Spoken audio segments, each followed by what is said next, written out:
So 23 better wake up. This is your time to celebrate. What an incredible time to graduate. There's an evolution going around the world.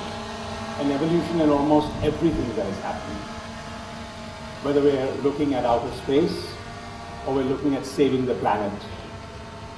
There's a revolution going on, whether we're looking at skilling the world or we're looking at new medical sciences. In all of that, there's an incredible amount of disruption going on and a lot of innovation going on. So we have evolution, we have revolution, we have disruption, we have innovation. And the beauty is, it's all happening in our nation. And I think we should all be extremely proud of that, and you all should look at that as a great entry point for how you're going to step out into the world. I also want to say, with this, there is a lot of convergence happening. 10 years back, if you were looking at things, you would look at mathematics, you would look at engineering, you would look at science in very different ways. Be prepared, the world is converging.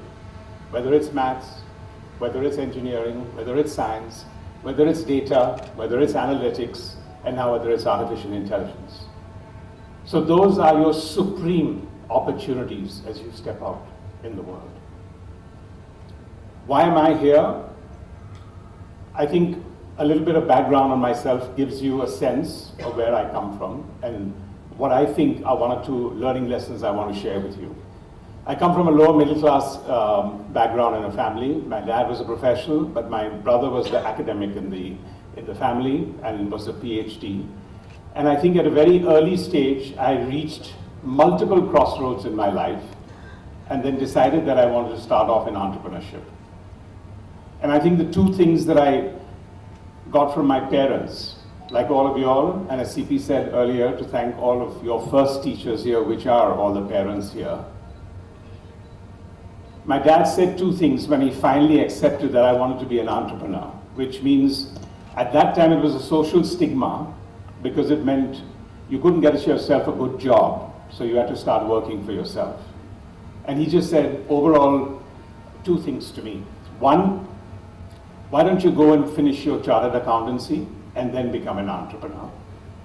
And the second thing he said, if you finally want to do what you want to do, I just want to tell you, you're going to be out on your own because we don't have the financial capability to bail you out when you fail. So my first two lessons were very clearly, never have a plan B in real life.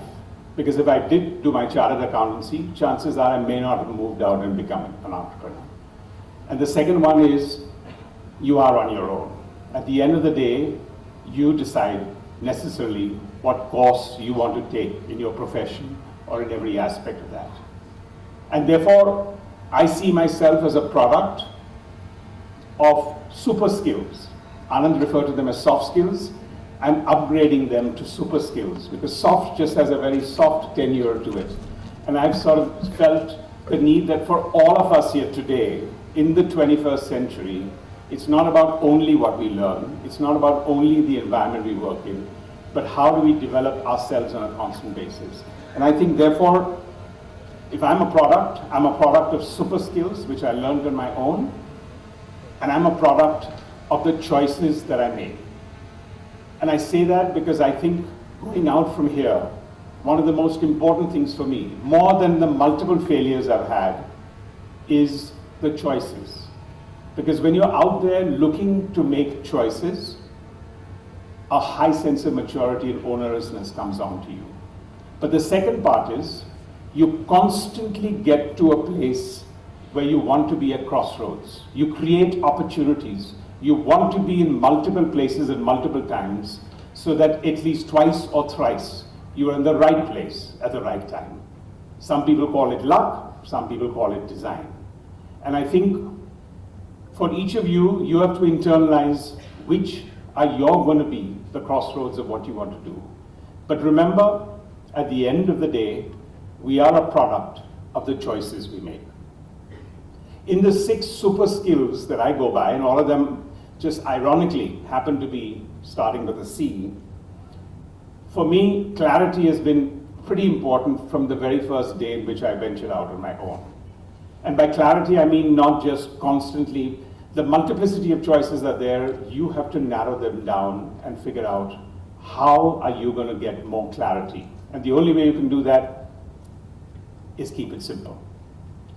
The second for me is exactly right here. I'm connecting with all of you. I'm communicating with all of you.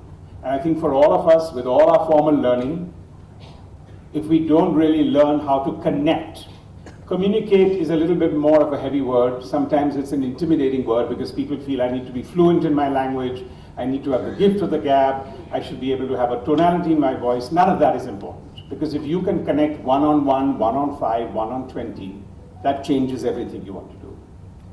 The third is conviction, self-conviction. And if somebody asks me, how did I get out of every single time I failed? I think there was only one thing that I went back on, is your own self-conviction.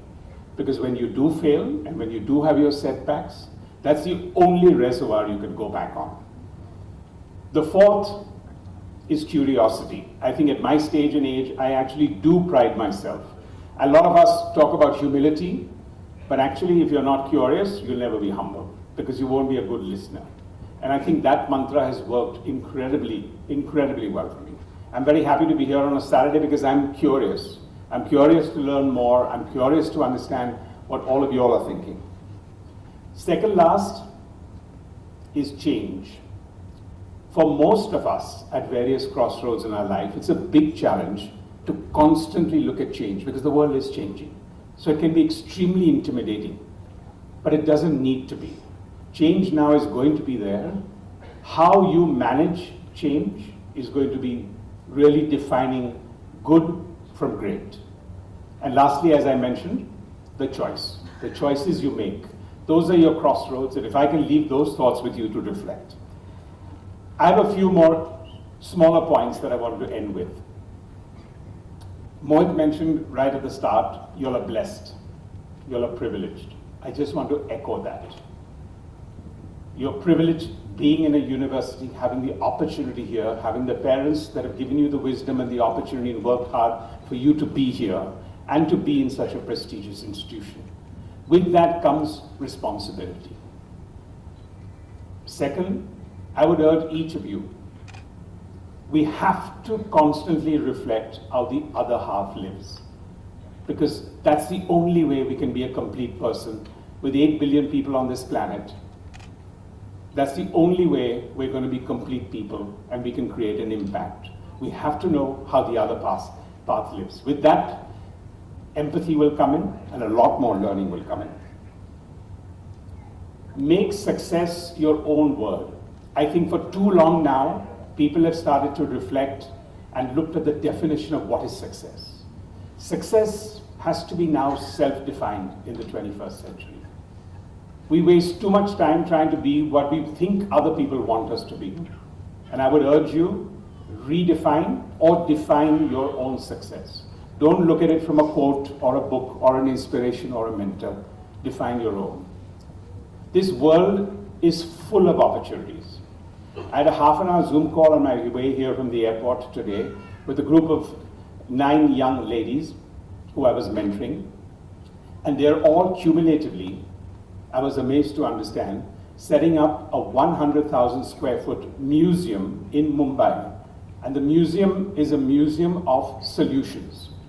I was just fascinated. I was dumbstruck. I was listening in awe how these young ladies with their vision, of course they had their infrastructure to back them. But can you imagine, with all of you all and your training, what that creates as an impact and how we're thinking about the future? Somebody's thinking of a museum of solutions. And they were talking about an age group of 8 to 14, and I was trying to convince them that it should go past that all the way to 65.